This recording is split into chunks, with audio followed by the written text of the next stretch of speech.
नमस्कार भगिनी kitchen and blog को आपण मानक स्वागत। फ्रेंड्स मुझे आपण मानक कंचा आंब दिया रोही माछर झोल नहीं आसी। आशा करुँचे आपण मानक मो रेसिपीटी भल लगे। जदि रेसिपीटी भल लगु थाए तो मो चैनल को सब्सक्राइब करदे, लाइक करदे, कमेंट करदे। जेहेतु कंचा आंबर टाइम आम ओडिया मानकर तो बहुत प्रिय होता है रोही माछ बेसर, ता सहित कंचा आंब देकी कले तार मजा अलग प्रकार लगी थाए। चलतु स्टार्ट करवा आज रेसिपी। तापाई मुझे रोही माछ नहीं जाइए, देखिपे माछ मुंड लांज सहित सबको मुझे नहीं जाइए। बर्तमान लुण हलदी देकी ताको आमे भल भाव मैरिनेट कर नबा। देखो मुझे भल भाव मैरिनेट कर नहीं एबे गैस ऑन करी गोटे कढ़ई बसई देती से देदेली सोरिष तेल। तेल देलापर आमे बर्तमान माछ को फ्राए कर नबा। देखिपे ये माछ फ्राए भी रेडी हो गला। चलतु तापाई मसला रेडी करवा। ये दुईटी पियाज को मुझे नहीं जाइए, ता सहित आमे देदेबा 1 इंच अदा आ 7-8 कुला रसुण, हाफ चामच धड़ा सोरिष, हाफ चामच कला सोरिष, ता सहित गोटे चामच जीरा नहीं, गोटे गुजराती खंडे डालचीनी नहीं, ये गोटे सुखा लंका नहीं। तेजपत्र टी आमे तरकारी बेले पकेबा, जते बेले मसला घसीबा। अल्प टिके पानी देकी तार गोटे फाइन पेस्ट बनै नबा। देखंतु फ्रेंड्स वर्तमान तार फाइन पेस्ट गोटे रेडी हो जाइए। देखिपे एपट साइड रे कढ़ई रे मु देदेली 2 चामच सोरिष तेल।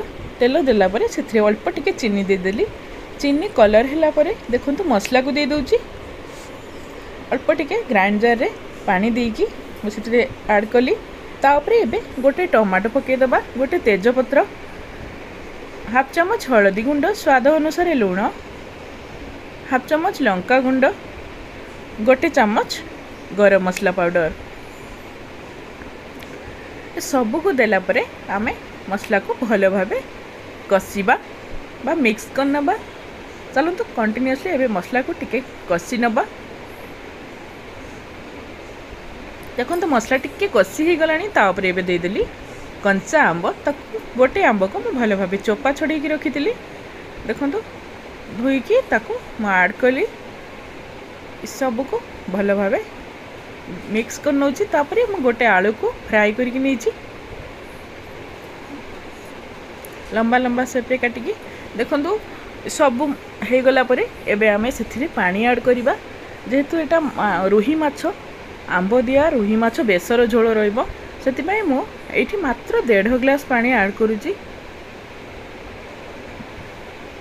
वर्तमान तरकारी को फुटिया पाई छाड़ी देबा। एठी देखंतु फ्रेंड्स झोल फुटिवा स्टार्ट कलानी। तापर एबे माछ भजा गुड़ी को दे दूची। देखंतु देखि परथिबे केते बढ़िया देखा गलानी। सबुतक माछ को दे देली। हल्का कि आमे खड़िका रे ताको मिक्स करी नबा। देखंतु फ्रेंड्स ताऊपर वर्तमान मु किछि फ्रेश धनिया पत्र को गार्निशिंग करना होची। देखंतु फ्रेंड्स रेडी हो गला मोर आंब दिया रोही माछ तरकारी। रहुचे नमस्कार, पुणी देखा नुआ वीडियो रे।